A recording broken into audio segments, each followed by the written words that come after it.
So we have the Kerri Fox-Metoyer story today. Thank you for being on. Thank you for inviting me. You flew all the way in from where? Nashville. Nashville. Okay, Yes. Thanks for being here. So tell us who Kerri Fox-Metoyer is. Let's start from the beginning. Okay. So I grew up in Orange County, California.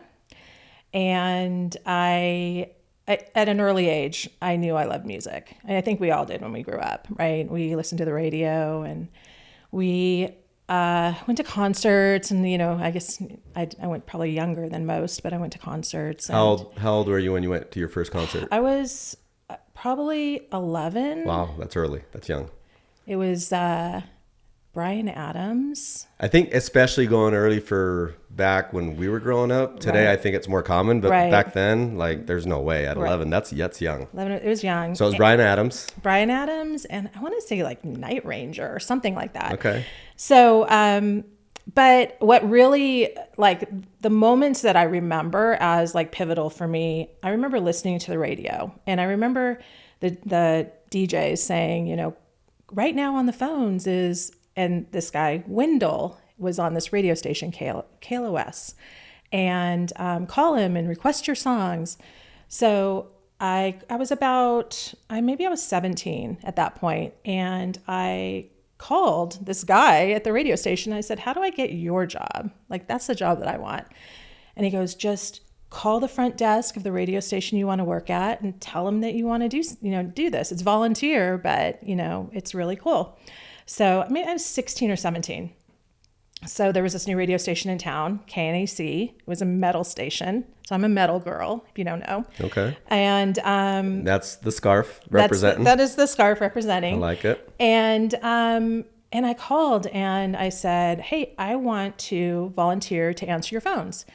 And they said, come in, talk to us. So I went in, actually got the job. I became a phone fox, was our names.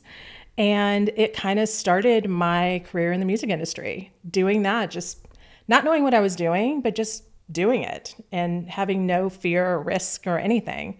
So that was really the start of it. And the people, the artists that we got to meet, the events we got to go to at that age was mind-blowing. So who are some of the artists you got to meet? Oh, if you go to my Facebook page, you'll see it all. There's a whole album of it, but Tommy Lee, Motley Crue, Bon Jovi, every big artist at that time would come into the studio. That's cool. And at the time we were so small that they would send us to concerts. So they'd put us in the radio van and we would go to the concerts and we would hand out stickers, and we usually got tickets to the show, to the party afterwards. It was really, for the age, it was a crazy, awesome job. It didn't pay anything, but it was a crazy, awesome job for that time. And that led me into going and getting in the van and going to in-stores. And, back in the day, you would go to a record store and an artist would sit there and sign autographs for their fans when a record came out. So we started doing that, and I ended up at Tower Records one day, and they were hiring. And so I thought, maybe this will be my next, something into music. And I got hired to count records. I'd show up at 6:00 in the morning and I would do inventory and it was this temporary thing. And that then the bug hit. And I was like, okay, now I can make money doing what I love. And so that led to, and that was kind of my first entrepreneurial insight, because I ended up kind of building my own job at Tower. I said, I'm really good at in-stores and I know the radio side, and let me be the in-store promotion person. And they actually said, okay. You created the job. I created the job. That's cool. And how old were you at this time? I was 18. 18. Wow. 18. Young. And so that was, I was there for about 3 or 4 years. I ended up obviously doing the in-stores and working with the record labels and promotional kind of marketing piece of it. And I met my husband there, which was amazing. And I, started to build relationships with the record labels. one day, one of the guys said, "Hey, do you want to make some extra money and count records for me? Capitol Records."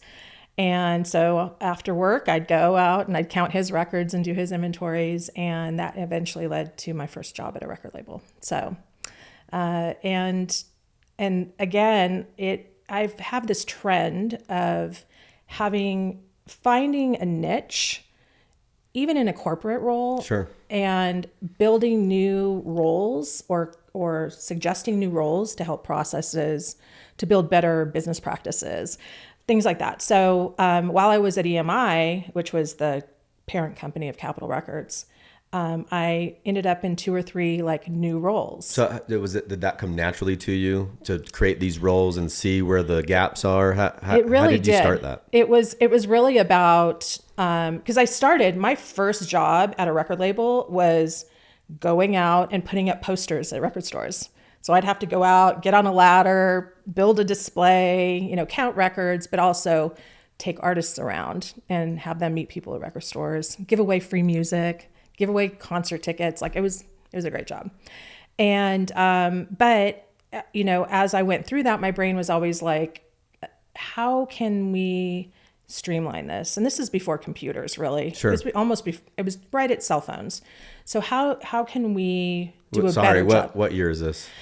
So this is 1991. Okay. Is when I started. Okay. 2000. Yeah, I was like, computers were around in 2000. Y2K. 91 is when I started at EMI. And because the business was growing at the time, music industry was growing, still had vinyl, CDs were introduced. There was a need to start building new processes.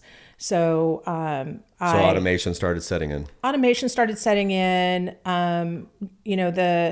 The idea of super fans and regionalized success was really becoming more apparent. And then data was starting to be available for, radio stations and what they were playing and where music was being sold. And so I ended up with 2 or 3 new kind of roles that were rolled out. And I really liked that. I really liked building it, and understanding the success there. So this is what's interesting. I think a lot of people think that to be an entrepreneur, you have to create something from the ground up. Mm-hmm. My definition of an entrepreneur is just somebody that can take something and make it better. It's a lifetime problem solver, mm-hmm. right? So you're making other people's lives easier.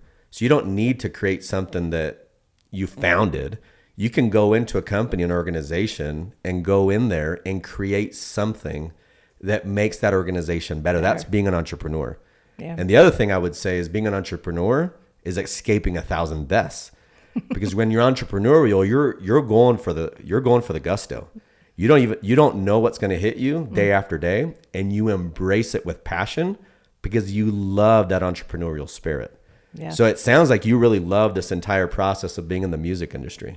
I did. It was, I felt like it was, for me, it was a lifestyle. I mean, you talk to anybody in the music industry, it's really a lifestyle. You've chosen that. So as far as the money, because you already mentioned that you weren't making anything when you were in your teens. Were you doing it more just that passion, that drive, and what's to come later, and the money was kind of secondary? Or how did you view that? It was, so early on at EMI, the money was low. It was entry level, to be fair. And I had a family. That was part we didn't touch on, but I was a teenage mom. Okay. And, so I already had kids. I think I was the only one in my office at the record label that had kids at that point. So money was important. If you don't mind me asking, how old were you when you had your first child? I was 17. 17, young. Yeah. Young. Okay. So that had you grow up quick. It did have me grow up quick. Wow. And so money was, I had to make decisions based on the money. Sure. But it wasn't my success and my promotion at EMI wasn't about the money. It was about the passion to find out what was next. Sure. I actually did. There was one point where I got offered a job inside the company that I ended up having to pass on because it was a temp job for 6 months with no insurance. And and for a long time, I regretted that I couldn't take that. I couldn't take that risk. The person that took that job ended up doing great things. And I'd kind of watch with jealousy that success, but knew that I had done what was right for me and my family. So money was a little bit, but I also loved what I was doing. Sure. I knew I could probably make more money going somewhere else, but I wouldn't have loved the job. The significance wouldn't be there. Exactly. You'd take care of the need to have the income, but the significance and just your daily drive and your reason for doing what you're doing just wouldn't. There'd be a void there. There would definitely be a void. And it was, I was putting out a lot for my, I was away from my family a lot. I worked in Burbank. I lived in Orange County. So I had basically a 2-hour drive every day plus. And we were out at night. There was some nights and this is still true in the music industry, but you would go to 3 shows in one night, because you had so many artists that were touring or, out doing things. So there was definitely a balance that I was trying to meet, but about 1997, I got an opportunity with our Christian label group. We were doing some work with their artists in Orange County, and we were looking at these bands that were punk bands and ska bands and rock bands. And we were actually marketing them as just artists, not Christian artists, but just musical artists. And the Christian group kind of took notice of that and said, hey, would you be interested in talking to us about coming to Nashville and helping us build our Christian acts into the mainstream? Just really making them more accessible. So this is Nashville calling. This is Nashville calling. Okay. I flew out there late July of 97. I interviewed and I turned around and got back on a plane. So I wasn't even there a full day. And I went home and I told my husband, I was like, let's go to Nashville. Wow. So it was one of the most pivotal things I did in my... So you go from heavy metal I did. to now Christian. I did. I was in LA. I'm working with the Beastie Boys and Megadeth and Spice Girls, and and I decided I'm all in. It was really, but the bands. What was it? What said, "This is me. I'm all in. Let's go to Nashville"? What was that? What was that trigger? It was a handful of things. It was at the time the CEO of the company. I just adored. I thought, great human being. It was also my oldest daughter was getting ready to go to middle school. Okay, so how many kids now? 2. 2 kids. 2 girls. 2 girls. Yeah. My oldest daughter was getting ready to go to middle school. And we would pass the middle school every day, taking her to elementary school. And I would be like, I don't want my daughter to go to that school. Like it wasn't a bad school, but it was just scary. To me, it just felt scary for her. In what way? The kids looked big and it looked a little rough and intimidating. It was very intimidating. And, so I think that was one of the reasons. And then and this was the money, right? Getting to live someplace that was more affordable, someplace that, we would be able to buy a house, afford a house.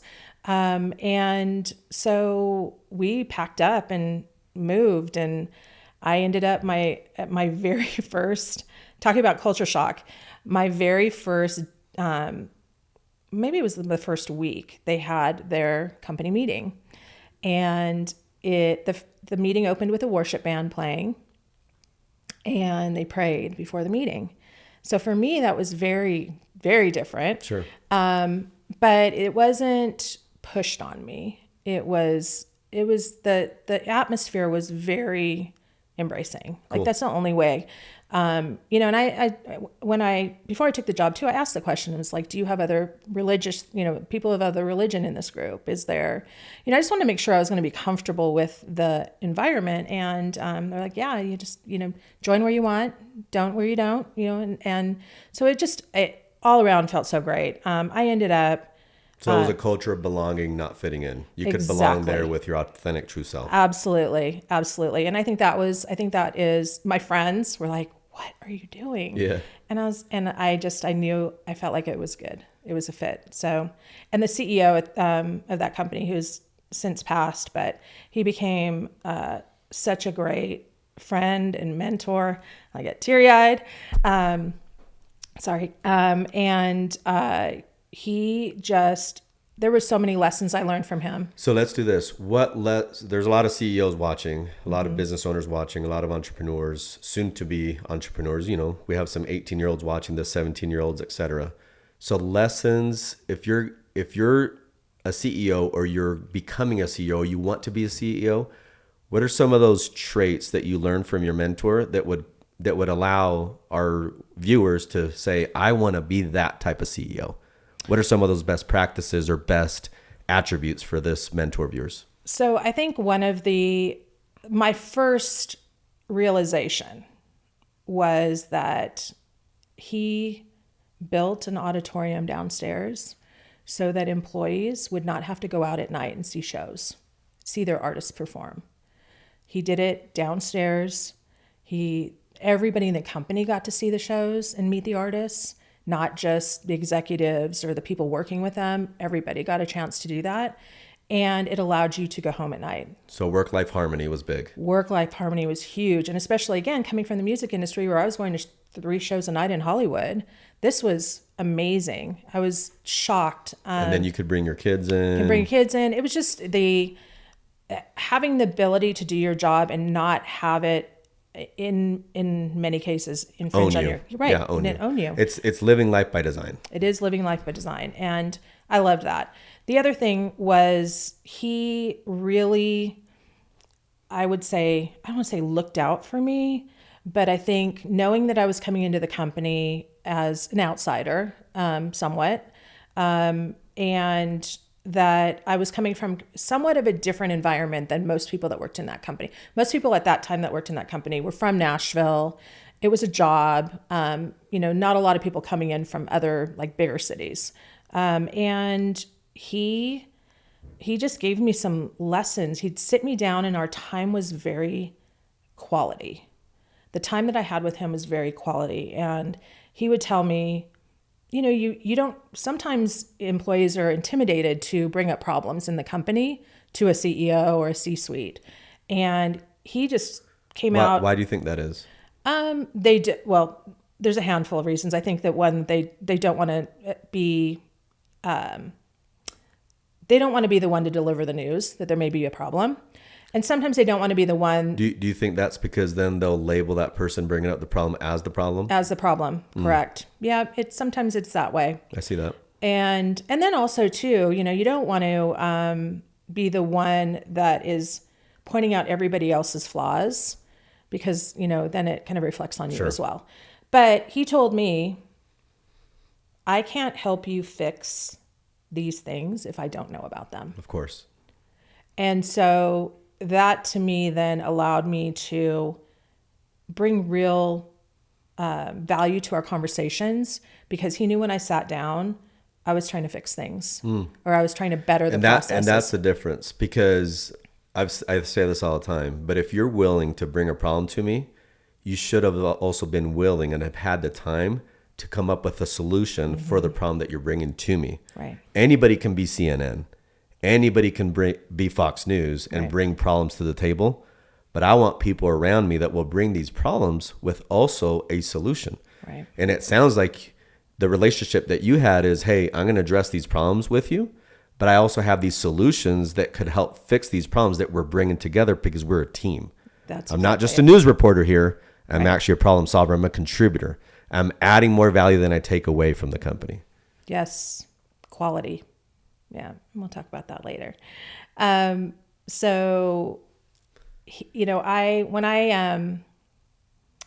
woman that I worked for at EMI, about 2000 called and said, I'm leaving and I'm going to a digital company and I'd love for you to join me. And I loved my job. And what did digital mean back then? I had no idea, to be honest with you. It ended up being a digital download company. Okay.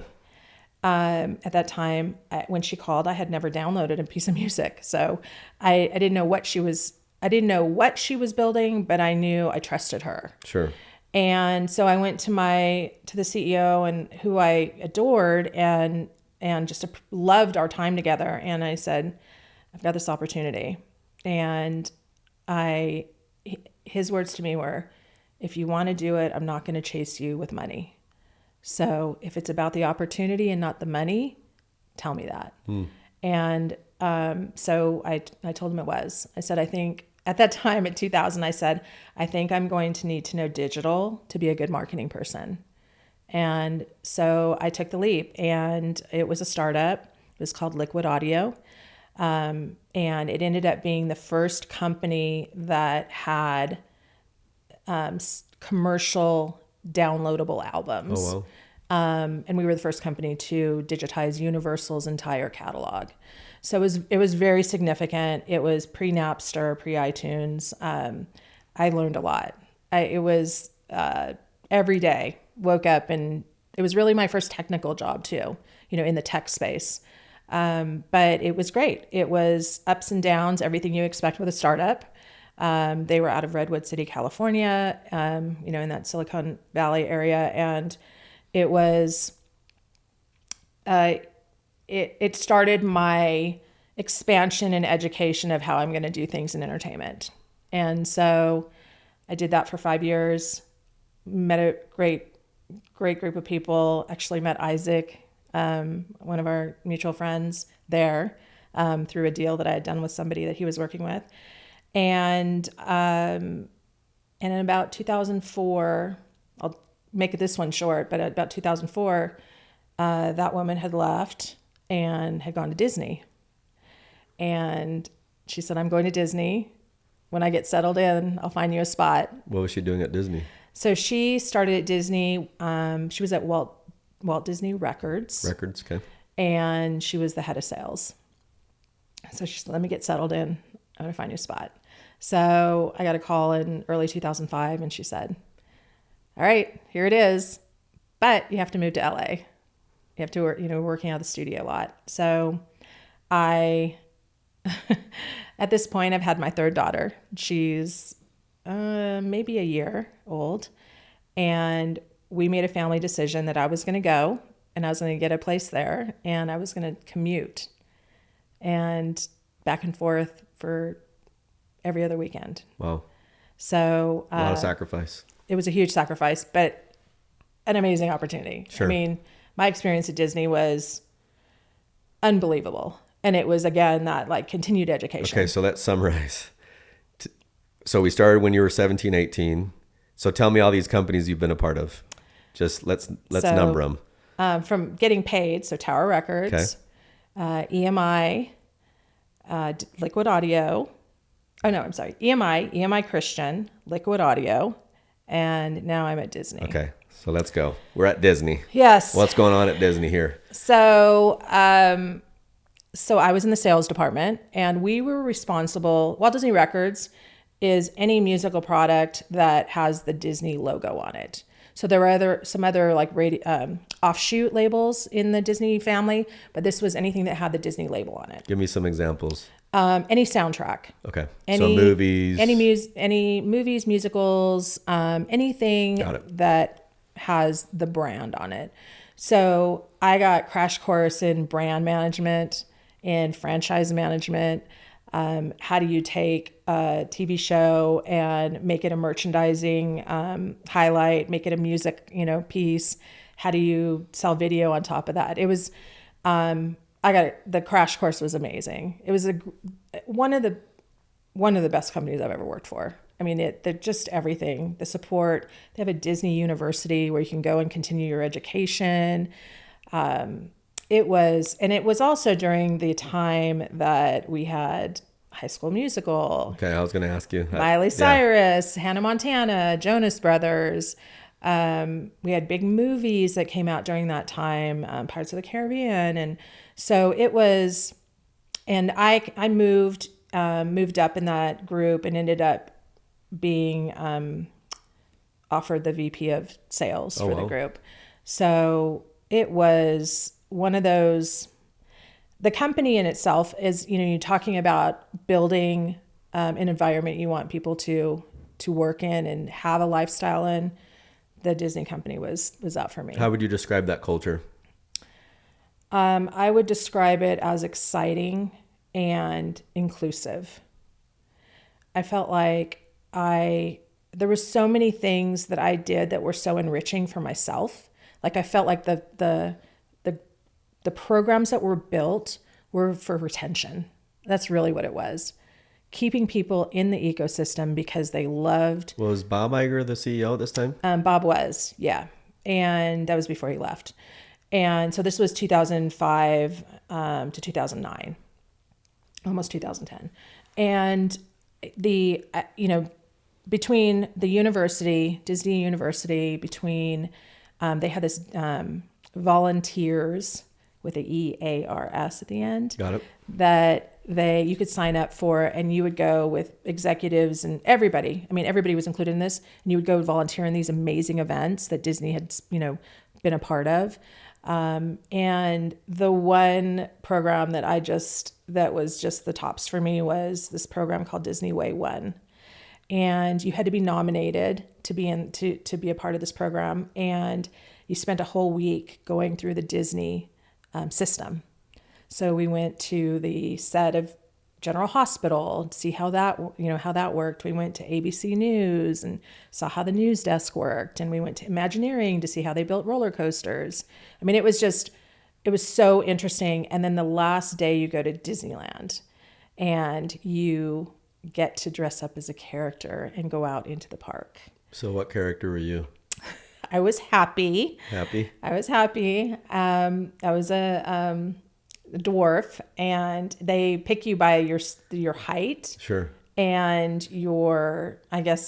mostly your height, because the costumes are already and built. you're always happy, right? I'm always happy, but it was super interesting. You had to go through training. Like there are certain things you can do with your hands and you can't do with your hands. You had to learn how to sign their autograph. So let me ask you this: the characters that we see at the Disney parks, is that mainly who it is? No. Because this program is only temporary. like twice. Yeah, it's twice a year, and they only let us out there for 10 minutes. So because it's so hot, and you had a handler. So luckily I was able to tell my daughter. Isn't that crazy? It seems potentially like such an easy gig, but the training that you have to go through, and even having a handler for 10 minutes, that just shows how important that role is for the Disney parks. Yes, it just shows amazing how they think through everything. And everything matters, and everything is designed for a reason. Right. I say this all the time. All systems are perfectly designed to get the results that you want to get. Sophisticated systems, sophisticated cultures get sophisticated results. Absolutely. Lackluster systems, lackluster culture gets lackluster results. So they put everything into the culture, everything into the system, and they know exactly what they're doing, why they're doing it, and how they're doing it. That's fantastic. Which is probably why I loved it too, because there's systems and things in place that made things run. So they're dialed in. So that was for me, and my daughter got to come and actually have pictures of her with me as happy. As happy, that's cool. Yeah, so she didn't know it was me. She didn't know it was you? Mm-mm. Okay. No, when she came, she didn't know. That's cool. Yeah, she was 3 at the time, I think. Oh, cool. And so it was really special. And for me, huge training ground. So do you put that on your resume now? I was happy for a day. No, I don't. No, I don't. But I like to tell the story because it's such an amazing program. That's awesome. Yeah. And late 2009, now I have my middle daughter's in college back in Nashville, or outside of Nashville. And we really started to feel the pull again from Nashville. And I had a chance I got a call for an opportunity to work with Sony in Nashville.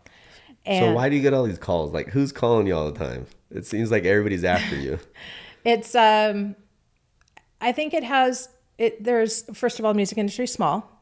As big as it is, it's small. I think if you do a good job, people want you on their team. Cool. There's a lot of headhunting. And, it's kind of, and for me, when I don't know if I should say this out loud. Yeah, you should. Let's go.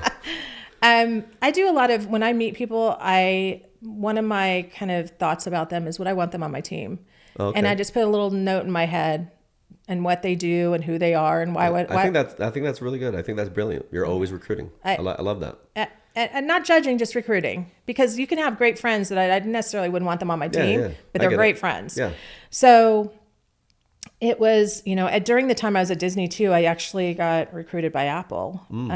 They offered me the first role for iTunes in Nashville. Wow. And Disney then actually countered, which is when I ended up being the VP. So I ended up staying at so that phone call caused you to get promoted. I see you. I see you. Yeah. I like that. So I got the call from Sony. The chairman happened to be in LA at the time. I went and met with him. And again, it was one of those moments where I was like, I love this person. I would love to work with him. I went to an interview. The job was head of sales for Sony Nashville, so country music. And I prepped, because here I've been working on Disney stuff. I've been in the kids world, right? I've been entrenched in movies and soundtracks. And so I did my research on all of their roster, and I get there and he doesn't ask me one question about country music in my interview, not one. And I thought, why is that? Why would he not want to know what my knowledge of country music was? And after he offered me the job, I asked him the question of why he didn't do that. And he said, I loved your skill set in branding and franchise building. I want my artists like Carrie Underwood not to be, this is her next record, but this is her career. This is she's a franchise. She's not just an artist that's putting out a record. We want to, how do you elongate their careers? And I thought that was brilliant. I was like, I'm in. Back to Nashville. So packed it up and moved back to Nashville. And 2 years into that role, I got an email from Sony corporate that there was this job, not me personally, it was a full email to the whole company. There was this job at Sony Electronics that was basically head of synergy. And I had no idea that role even existed in the Sony company. It was a new role. And which I'm like, there I am, with the new roles again. And so I interviewed for it. I at the time there was a new chairman at the time, and I went to him and I just said, I don't know if I'm even qualified for this, but I think I need to look at this. Sounds so interesting. And so I interviewed, and the part of the interview is I had to interview with every president or some C-suite in every division of Sony in the US. So Sony Music, Sony Electronics, Sony Pictures, Sony Television, PlayStation, Sony Mobile. Because you're synergizing with all these departments. Correct. Yes. So that was a long process. And I finally went to the chairman at the time that I was working with, that I was working for. And I said, you know what, this is a distracting. I don't think this is going to happen. So let's just take it off the table. I love what we're doing here at Sony Nashville. And he's like, actually, they called today and they want to offer you the job. I was like, oh. So it took 6 months for them to figure that out. And so I moved over, actually worked out of Nashville. I had an office in the Sony Pictures lot in Culver City. And I had, and then I would go into Sony Electronics in San Diego. But it was a new role that I was building as I went along. And I think there's another theme here, is that I'm going to say my direct report was the COO of Sony Electronics US. And in all of my, I'll call them bosses, I had stayed in touch with them. They became peers after I worked with them. And we always tried to figure out things to work on together in future iterations. But and that doesn't happen normally, right? Most people, when they exit, and they don't keep those relationships alive. And in fact, a lot of people, when they leave companies, they burn the bridges that they just crossed, which is a terrible practice. So props to you for keeping those relationships alive and well. And as you mentioned, it's a really small industry. Mm-hmm. But why would you ever burn the bridges that you cross with people that you were working with and sharing with? It makes no sense. It's been, the things that have come out of it, partnerships and business in general. A lot of collaboration, I'm sure. A lot of collaboration. So where are we now? So 2018, I went out on my own, started a strategy company. So I do entertainment strategy for entertainment, technology, and food are my main categories. And have had some great clients and have learned to how to reignite my inner fire. Coming out of corporate America and really have learned my new entrepreneurial skills again. Yeah. So, yeah. So can you name some of your clients, or is it non-disclosure? No, it's so publicly. I worked with Garth Brooks and Trisha Yearwood for the last 5 years, which has been amazing. And I have some companies that I advise for. I sit on the steering committee for TEDx Nashville, which has been such a great, just a great opportunity. And Gab Wireless is also one of my clients. That's cool. Yeah. Okay. So what other interesting things should we learn about Kerri Fox-Metoyer here as we end this episode, as we end this show? So I think one of the things, this is something that I just realized. Recently, I had someone ask me what was on my bucket list. And I realized I don't have anything on my bucket list. And at first I felt like I had to make something up. And I thought, but why should I make something up if there's nothing there? I don't know why there was nothing there, but I've never had a bucket list. So do you have a bucket list? I do, but I'd probably have to put it together. I don't think I have anything like dialed in. Right. That would be your place. Yeah. So when I started telling that story to people, I told my husband, and one day I was driving in the car and I said, you know something interesting about me? And he said, what?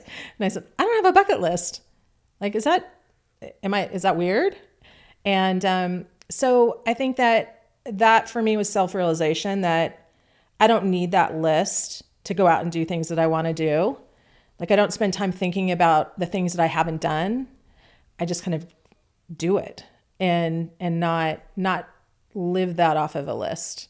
So I thought that was interesting. A new realization of myself. So. I like that a lot. No, I think when you're living your life on your terms, you're almost living your bucket list on a daily instead of something that you're putting off and I wish I could, or one day this will happen. I think you're the type of person that your one day is now.